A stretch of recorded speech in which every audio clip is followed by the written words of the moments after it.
Thank you for coming this evening, and thank you especially to anybody who's come from out of town. What I want to do this evening is offer an analysis of a contemporary myth. It's our myth of the roots of social inequality. I'm talking about a powerful story which retains its hold on the imagination of scholars, fully equipped with academic credentials, and through their writings and research on the imaginations of a much wider public. My interest in this myth began more than 10 years ago when I started working with the late anthropologist David Graeber. Oh, this thing moves. I may get seasick while I'm talking. We started working on what we originally conceived as a contribution to debates which were really taking off around that time, not coincidentally around the time of the last great financial crisis. So around 2008, there were all these burgeoning debates going on about inequality, including the roots or origins of social inequality. But actually, instead of contributing to those existing debates, we found ourselves embarking on a search for the origins of the question itself, the origins of inequality. How is it that the broad sweep of human history first came to be conceptualized in this particular way? Why is it that the human story traditionally begins with hunters and gatherers whose social characteristics are assumed to be fixed by their mode of subsistence, or that the coming of agriculture is viewed as the first true revolution in human history, fundamentally and irreversibly altering the fabric of human societies? The traditional answer is that these ideas stem from three sources in the Western intellectual tradition, broadly defined. First, there is the classical tradition, that is, primitivist speculations about long ago happy egalitarian orders to be found in Greco-Roman sources, whether it's Hesiod's Golden Race or Virgil's Age of Saturn or any number of other examples, all of which were conveniently compiled a long time ago in Arthur Lovejoy and George Boas' seminal study of primitivism and related ideas in antiquity. That's number one. Secondly, there is, of course, the biblical notion of the fall of man. And then thirdly, there is the later Enlightenment tradition of classifying non-European peoples according to modes of livelihood and arranging them into speculative stages of development. But the reality, as we discovered, is more cosmopolitan, and to us at least, a good deal more interesting. What we found out surprised us and raised questions that we hadn't foreseen. Questions about the intellectual consequences of early encounters between European colonists and the indigenous inhabitants of North America, especially in the region of the Great Lakes and the eastern woodlands. Questions about the cultural milieu of the European Enlightenment, and questions about the roles of our own disciplines, anthropology and archaeology, as touchstones of the political imagination. Long ago, Claude Lévi-Strauss proposed that this one also moves. Okay. That to account for a myth's hold on the imagination, one has to consider the special properties of mythological thought itself, how it works from an awareness of profound oppositions toward their mediation via a kind of trickster element, a trickster element which retains something of the original paradox, the original duality. The basic contradiction that will concern me this evening belongs to the social contract of Jean-Jacques Rousseau. Man is born free, and he is everywhere in chains. And our trickster figure will be the figure of progress.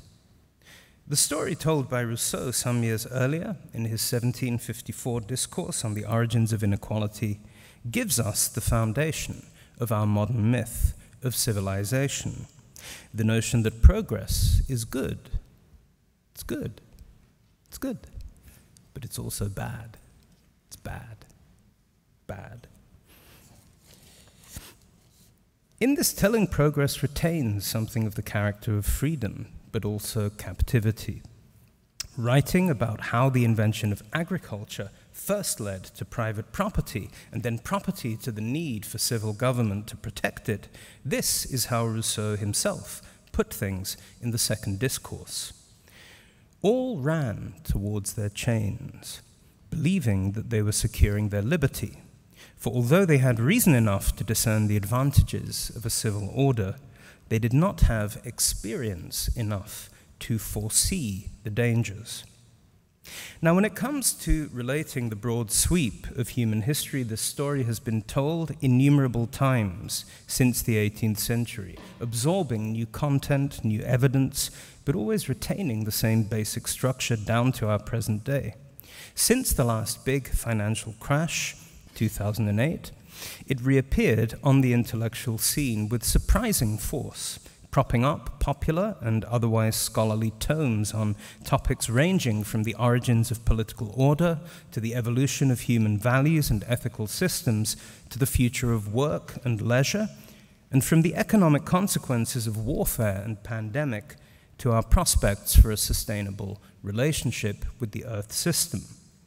Such studies that I'm thinking of are often underpinned by rigorous statistical analysis and careful scholarship, but what they share in common is a foundation in mythical structures of thought, which presuppose that there was some original form of human society, that a time before social inequality and political awareness existed, that something happened to change all of this, that civilization, complexity, and scale come naturally at the price of human freedoms, and that disparities of material wealth underpin relations of status and power in all times, at all places, everywhere.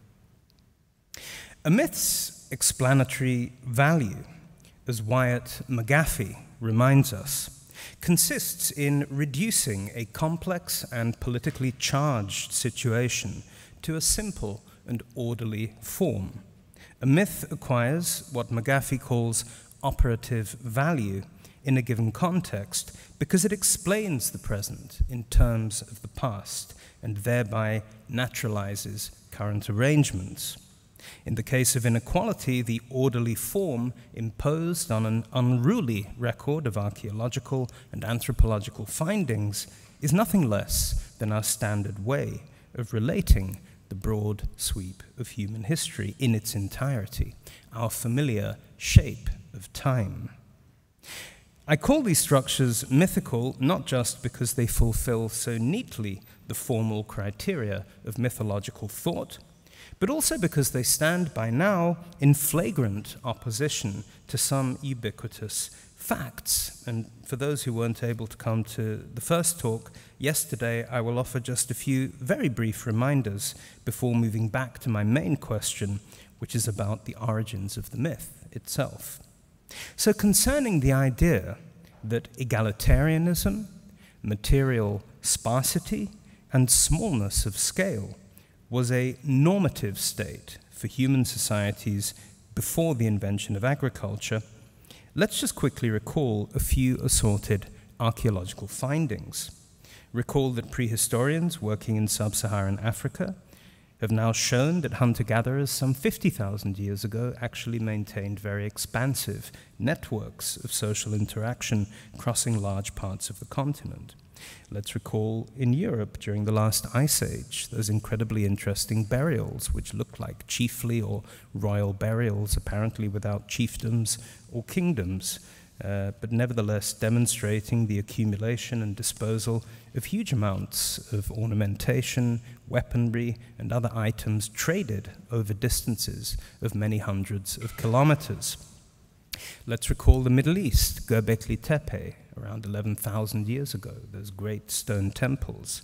Let's recall Japan, where we have the Jomon storehouses of Sane Maruyama, long before the arrival of rice farming. Let's recall the Americas, where we have monumental earthworks, long before the cultivation of maize, and I could go on and on and on. Did the invention of agriculture really mean the inception of private property, or an irreversible step towards inequality? At the very least, I think findings such as these and many others across the globe must place these questions in a dramatically different light. Did the growth of human populations and the creation of cities really set class differences in stone? Here again, as I discussed yesterday, archaeology has pulled the rug out from under the feet of our familiar paradigms. Just as evidence for stratification is now widely documented among small-scale groups, so painstaking research across the world reveals a surprising fact. A good number of the world's earliest known cities present no compelling evidence for ruling dynasties or top-down systems of administrative control.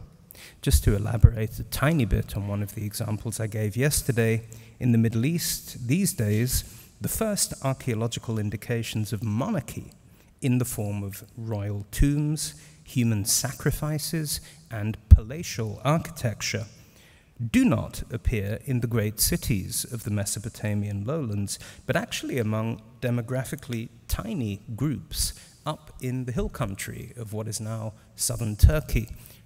Perhaps the most famous site is Aslan Tepe, the Hill of the Lion, excavated by Sapienza University of Rome under the directorship of Marcella Frangipane. On the other hand, we have cases that I mentioned yesterday, like the Bronze Age cities of the Indus Valley or the later phases of Teotihuacan in the Valley of Mexico, where you have high standards of housing and material welfare in the absence of all the usual indicators of state formation. And then, of course, there are those much debated so-called megasites of prehistoric Ukraine, which I spoke about yesterday. I concluded that there are no longer any particularly strong empirical grounds for believing that humans living in small-scale groups are especially likely to be egalitarian, or that humans living in large ones are necessarily likely to be living under the rule of predatory elites or centralized bureaucracies. While both statements are clearly true in certain cases, and while those cases have clearly multiplied exponentially over the last few centuries of history, over the much longer term, the chains of causality linking scale to inequality seem increasingly weak. Not so much iron links as rubber bands stretched across eons of time in which people are simply not behaving as the conventional narrative tells us they ought to. What this means is that our established big picture of the roots of inequality now has very little to do with scientifically obtained evidence of early human societies, and more to do with ingrained ways of structuring our thought about the overall course and direction of change in human societies, that is, to do with myth.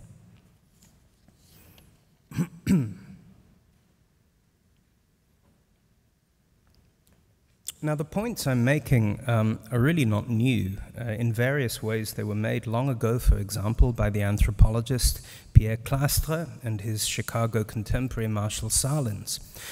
But those critiques of the standard narrative from the 1960s relied, as they really had to back then because of the nature of the evidence, they relied almost entirely on ethnographic, anthropological cases of more or less contemporary societies in Amazonia, Australia, Africa, and elsewhere, rather than direct attestation from the historical or archaeological records. And because of this ahistorical or non-historical nature of the critique itself was almost obliged logically to counter one mythological conception with another. the society against the state, the original affluent society, blended back all too easily into the older and more durable structures of mythical thought, a universal age of freedom, freedom from the state, freedom from materialism, freedom from onerous labor regimes, followed inevitably by some sort of fall from grace.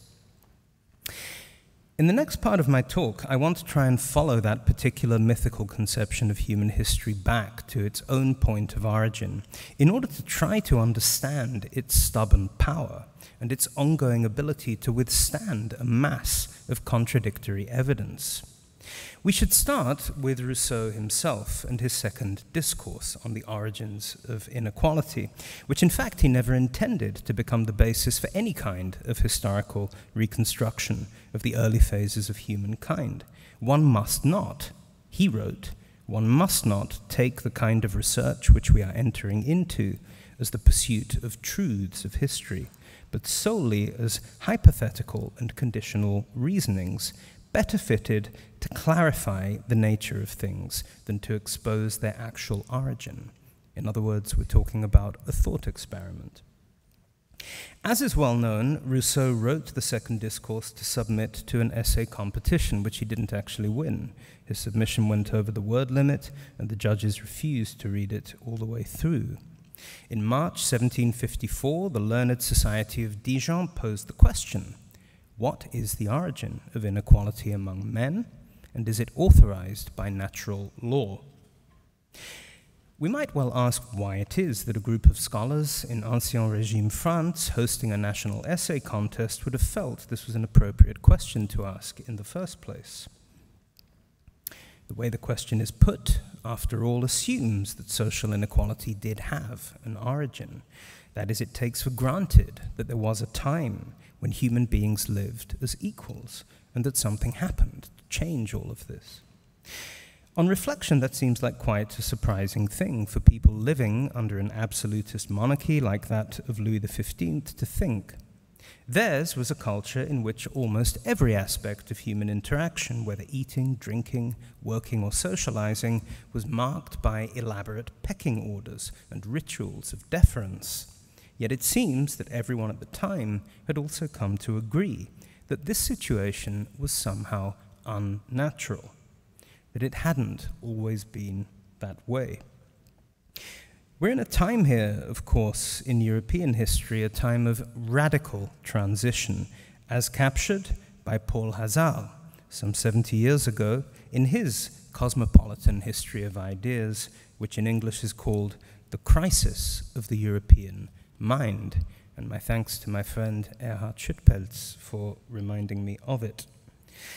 To understand the source of that crisis, as Hazard pointed out, we can't just look at France or even at Europe in the late 17th and early 18th centuries. We have to also look at their place in a larger world. If we ask not what are the origins of social inequality, but what are the origins of the question about the origins of social inequality, then we're immediately confronted by a long history of Europeans arguing with one another about the nature of faraway societies, particularly in the eastern woodlands of North America. Especially important in this case were travelers' accounts and missionary relations from the Great Lakes region, part of what they then referred to as New France, inhabited mainly by speakers of Montagnais Naskapi, Algonquian, and Iroquoian languages. What's more, many of those accounts make reference to arguments that took place between Europeans and indigenous Americans about the nature of freedom, justice, property, marriage, happiness, human reason, and a host of other topics that would later become central to Enlightenment thought. Now, for the most part, modern historians and philosophers have insisted that no meaningful exchange of ideas really ever took place between Europeans and indigenous thinkers. Indigenous people are largely assumed to have lived in an entirely different mental universe to Europeans, inhabiting a different and impermeable kind of reality, so that anything that Europeans said or wrote about them was a kind of shadow play projection. Fantasies of the noble savage culled from the European tradition itself. Indigenous intellectuals, when they appear in European accounts, are assumed to be a literary trope or fabrication, sort of sock puppets used as plausible alibis to a European author who might otherwise get into trouble for presenting subversive ideas like deism or rational materialism or unconventional views about sex or marriage. But in recent decades, a growing number of scholars, including the Huron-Wendat historian and philosopher Georges Souy, have gone back to these sources from the colonial frontier and reached different conclusions. Peoples of the Great Lakes regions, they propose, did develop a consistent critique of European institutions based on indigenous principles of sociality. This critique focused initially on the lack of personal freedoms in European societies, on their competitiveness and lack of mutual aid. Homelessness, in particular, was often remarked upon as a scandalous feature of colonial towns. And of course, many indigenous spokespersons did travel to Europe and saw European cities for themselves and the state of people there. It focused also on distinctions of private property, distinctions that made necessary a cruel apparatus of punitive law. This critique, which came to be taken very seriously in Europe itself, emerges clearly and quite consistently from literary and epistolary sources, including the 71 volumes of the Jesuit Relations. And it is also broadly consistent with documented features of 17th century Algonquian and Iroquoian societies, such as their emphasis on restorative rather than punitive justice, on deliberation rather than coercion in matters of politics, and on women's freedoms in many areas of social life, women's freedoms that were simply unheard of in Europe at that time. It's also consistent with the known histories of certain individuals who lived in the region at that time. A case in point is the 17th century encounter between a French aristocrat named Louis Armand de l'Homme d'Ars, the Baron de La Hontan, and an unusually brilliant Wendat statesman named Candiaronc. In 1683, La Hontan, as he came to be known, who was then just 17 years old, joined the army and was posted to New France. Over the course of the next decade, he took part in a number of campaigns and expeditions, attaining the rank of deputy to the Governor-General, a man called Frontenac. In the process, he became fluent both in Wendat and Algonquian languages, and by his own account, good friends with a number of indigenous political figures. La Hontan later claimed that because he himself was something of a skeptic in matters of religion and a political enemy of the Jesuits, these individuals were willing to share with him their actual opinions about Christian teachings. And one of them was this man named Candiaronc, a key strategist in the Wendat Confederacy, which was then a coalition of 4 Iroquoian-speaking peoples. Candiaronc was, at the time, engaged in a complex geopolitical game, trying to play the English, the French, and the 5 nations of the Haudenosaunee off against each other. Everyone who met him, friend or foe, admitted that Candiaronc was a truly remarkable individual, a courageous warrior, a brilliant orator, and an unusually skillful politician. He was also a staunch opponent of Christianity. In the opening years of the 18th century, we find La Hontan himself back in Europe, down on his luck, working as a sort of freelance spy on the streets of Amsterdam. And it was from there that he published a series of memoirs about his American adventures, including the 1703 curious dialogues with a savage of good sense who has traveled. It comprised a set of 4 conversations between La Hontan and a Wendat sage who is given the name Adario. Voicing opinions based on his own ethnographic observations of Montreal, New York, and Paris, Adario casts an extremely critical eye on European mores and habits, ideas about religion, politics, health, money, marriage. La Hontan's books won a wide audience, and before long he had become something of a minor celebrity, settling down at the court of Hanover, where he befriended Gottfried Wilhelm Leibniz, who, in a private letter to a friend, which sadly I only discovered after the publication of The Dawn of Everything, but there is this private letter to a friend in which Leibniz actually notes, because he and his friend are obsessed with La Hontan's book, they're talking about it all the time, and he writes privately to this guy, he says, "You know, by the way, this Adario," and I'm quoting from the letter now, "was a real person from the tribe of the Hurons, who came to France several years ago, but approved of his institutions before ours." So that's Leibniz to someone called Bierling on the 10th of November, 1710. Most modern criticism of La Hontan's work assumes, by contrast, that the dialogues are entirely made up and that the arguments attributed to Adario are in fact the opinions of La Hontan himself. And in fact, there are some quite reasonable grounds for thinking this. In the same letter, Leibniz actually concedes that La Hontan was taking a degree of artistic license in his memoirs. However, as Suey and others have pointed out, there are equally good, if not better, reasons for assuming the opposite, based on what we know of Kandiaronk, the person. The real-life Adario was famous, not just for his eloquence, but was known for engaging in debates with Europeans of exactly the sort recorded in La Hontan's book. In the 1690s, the Montreal-based governor of New France and his officers, including La Hontan, seem to have hosted a sort of proto-Enlightenment salon, where they invited Kandiaronk to debate exactly the sort of matters that appear in the dialogues, and where it's Kandiaronk who takes the position of the rational skeptic.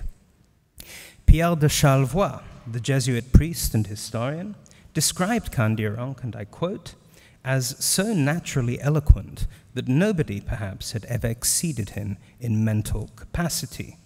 An exceptional council speaker, this is still Charlevoix, he was not less brilliant in conversation in private, and councilmen and negotiators often took pleasure in provoking him to hear his repartees, always animated, full of wit, and generally unanswerable. He was, says Charlevoix, the only man in Canada who was a match for the governor, Frontenac, who often invited him to his table to give his officers this pleasure. And there are other reasons to believe that Kandiaronk actually had been to France. That's to say, we know that the Wendat Confederation sent an ambassador to visit the court of Louis XIV in 1691, and Kandiaronk's official office at the time was Speaker of the Council.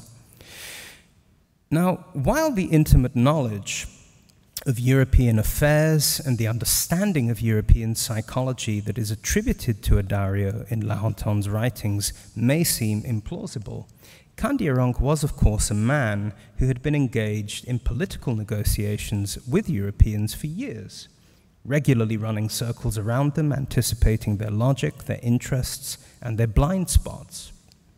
Finally, many of the critiques of Christianity and European ways, more generally, which are attributed to Adario, actually do correspond quite closely to criticisms leveled by other indigenous observers around the same time, documented especially in the missionary relations.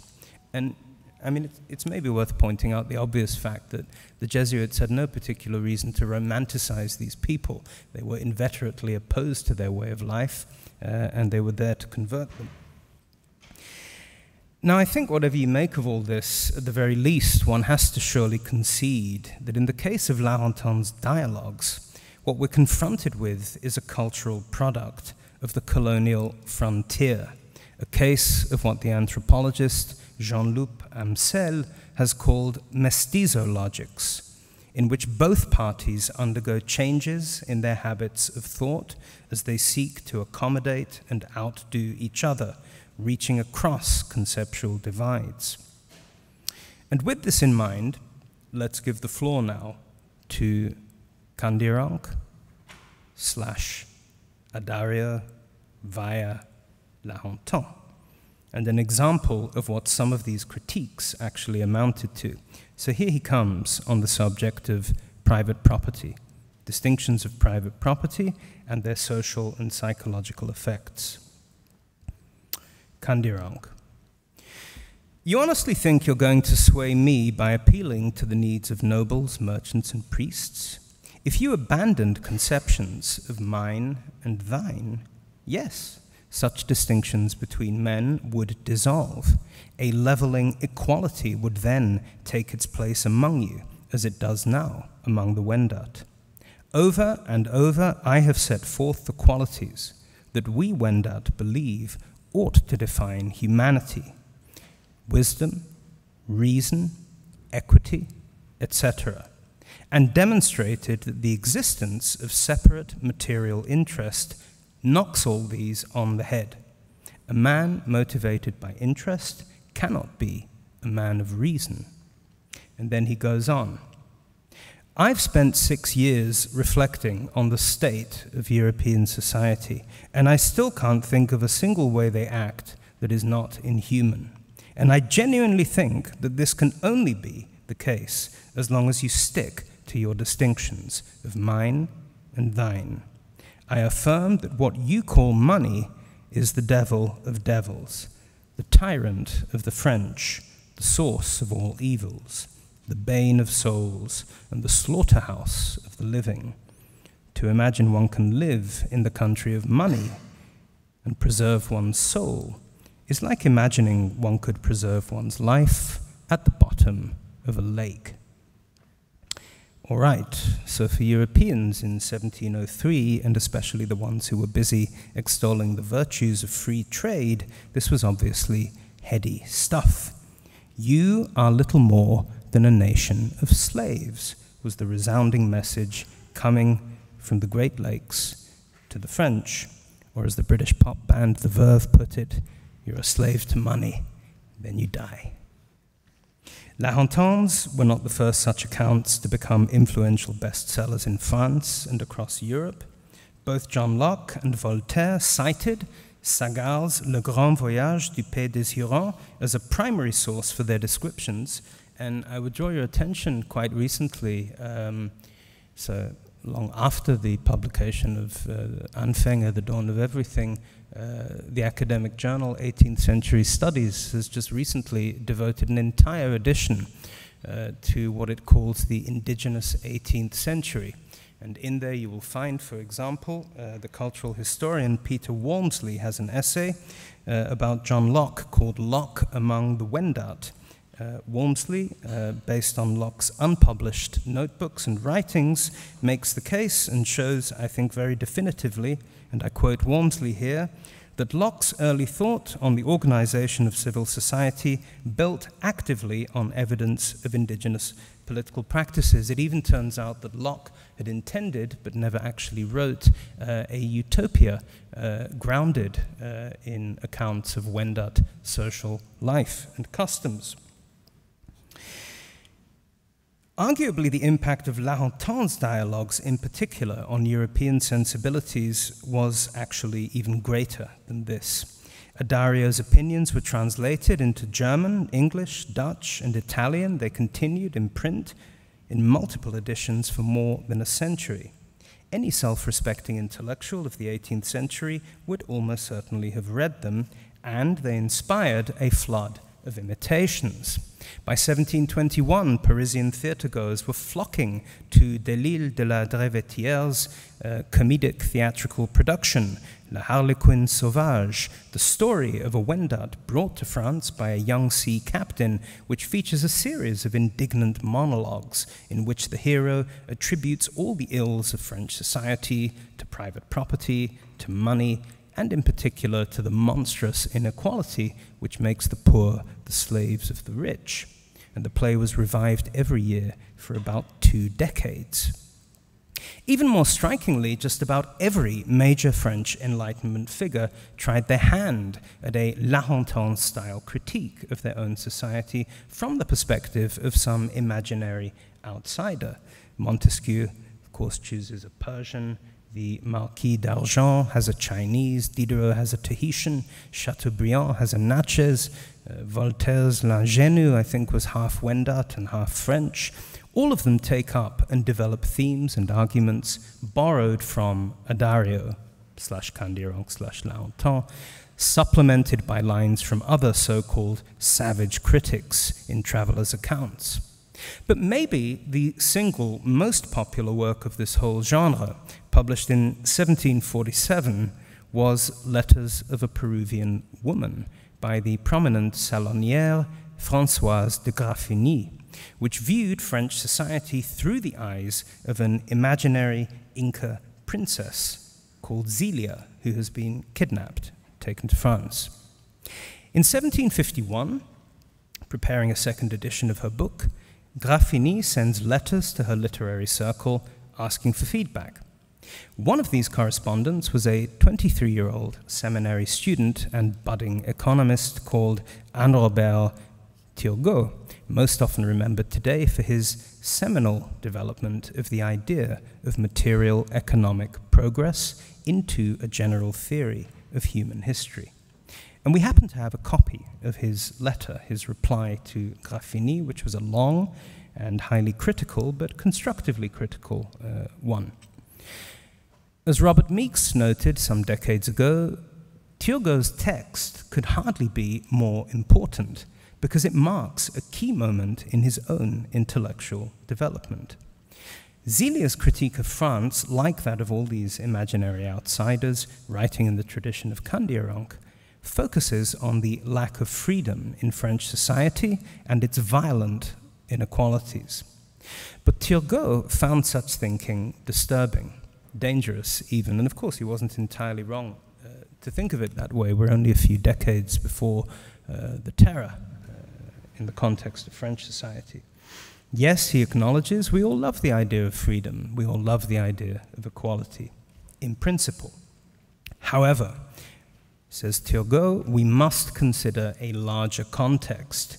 In reality, Turgot ventures, the freedom of so-called savages is not a sign of their superiority. It is in fact the opposite. It is a sign of their inferiority, because it is only possible in a society where each household is self-sufficient, and so where everyone is equally poor in material terms, in technological terms. As societies evolve, Turgot reasons, technology advances, natural differences in talents and capacities between individuals become more important, and eventually they form the basis for an ever more complex division of labor. We progress as a species from simple societies, like those of the Wendat, to our own complex commercial civilization, in which poverty and the dispossession of some, however lamentable, is nonetheless a necessary condition for the prosperity of society as a whole. There's no avoiding such inequality, concludes Turgot in his reply to Graffigny. And he suggested that she actually rewrites her novel in such a way so that at the end of it, Zelia sort of wakes up and realizes she's been terribly naive and corrects the error of her ways. Of course, she ignores him, publishes it the way she likes. And a few years later, he gets his academic revenge, publishing a series of now famous lectures on what he calls universal history. Turgot, of course, had already been arguing for some time about the primacy of material factors and technological progress as a driver for overall social improvement. In these lectures, which he publishes, he develops the argument into an explicit theory of stages of economic development. It's really here for the first time in European literature that we get that progression of human societies, which he reasons must always begin with hunters. Then we get the stage of pastoralism, which was strangely absent from most of the Americas, but this never seems to have troubled Enlightenment thinkers very much. So we have hunters, then we get supposedly pastoralism, and then farming, and only then, finally, we pass to the contemporary stage of urban commercial civilization. Those who remain hunters or shepherds or simple farmers are, in this scheme, best understood as sort of hangovers or vestiges of our own previous stages of development, existing in a state of mere persistence or living obsolescence. Historians of ideas identify this as a key juncture when theories of social evolution based on means of livelihood or modes of production finally came to be clearly articulated in Europe. What they don't often acknowledge is that these theories took root in the context of the indigenous critique and were, in many ways, a direct response to its powerful condemnation of inequalities in European society. Within a few years, of course, Turgot's breakdown of all societies into 4 stages was appearing in the lectures of Adam Smith in Glasgow and was worked into a general theory by Smith's colleagues, men like Lord Keynes, Adam Ferguson, John Millar, and the rest. And the new paradigm very quickly began to have a profound effect on how indigenous people were imagined by European thinkers and by the European public more generally. Observers who previously had considered modes of subsistence and the division of labor in American societies to be relatively trivial matters now began assuming that they were the only thing that really mattered. Everyone was to be sorted along the same grand evolutionary ladder, depending on their primary mode of acquiring food. Egalitarian societies were banished to the bottom rung, where at best they could provide some insight into how our distant ancestors might have lived before the coming of agriculture. But certainly they could no longer be imagined as equal parties to a dialogue about how the inhabitants of wealthy and powerful nations should conduct themselves. The exchange between Graffigny and Turgot gives us a sense of intellectual debate in France in the early 1750s, at least in the circles that Rousseau would have been most intimately familiar with. If we know anything about those debates today, it is precisely because of their influence on him and on his essay submitted to the Académie Dijon in 1754. The discourse on the origins of social inequality has been taught, debated, and picked apart 1,000 times. Arguably, the reason for the essay's astonishing impact and success is that it's really a kind of clever compromise between 2 or maybe even 3 contradictory positions on what were then the most urgent social and moral concerns of European societies. We have elements of the indigenous critique with its passionate advocacy for freedom. We also have echoes of the classical tradition, the biblical narrative of the fall, and something that looks a great deal like those stages of material development that were only just beginning to be propounded by Turgot and Scottish Enlightenment thinkers at the time. Rousseau agrees, in essence, with Candiaron's view that civilized Europeans were, by and large, pretty atrocious creatures, for all the reasons that the Wendat had outlined. And he agrees that private property, this distinction between mine and thine, is the root of the problem.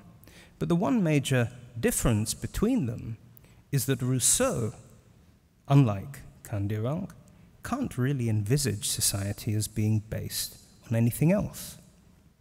In rendering the indigenous critique into terms that European philosophers could understand, this sense of possibility is precisely what was lost.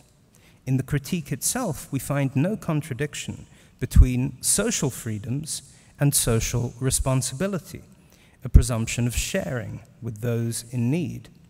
After all, people who are starving or lack adequate shelter or clothing are not really free to do much of anything except survive and subsist. The European conception of individual freedom was, by contrast, tied ineluctably to notions of private property, and as Orlando Patterson famously argued, to the history and the institution of slavery. These are freedoms always defined as something exercised, at least potentially, to the advantage of some and to the cost of others. When our distant ancestors, Rousseau wrote, made the fatal decision to divide the earth into individually owned plots, creating legal structures to protect their property, then governments to enforce those laws, they imagined they were creating the means to preserve their liberty. In fact, they ran headlong to their chains. It's a powerful image, but it's not clear what Rousseau felt this lost liberty would actually have looked like, especially if, as he insisted, any ongoing kind of human relationship, even one of mutual care, is itself a restraint on freedom. It's hardly surprising that he ends up inventing a purely imaginary age in which each individual wandered alone among the trees. More surprising, perhaps, that his imaginary world has come so often to define the arc of our own horizons. Thank you very much.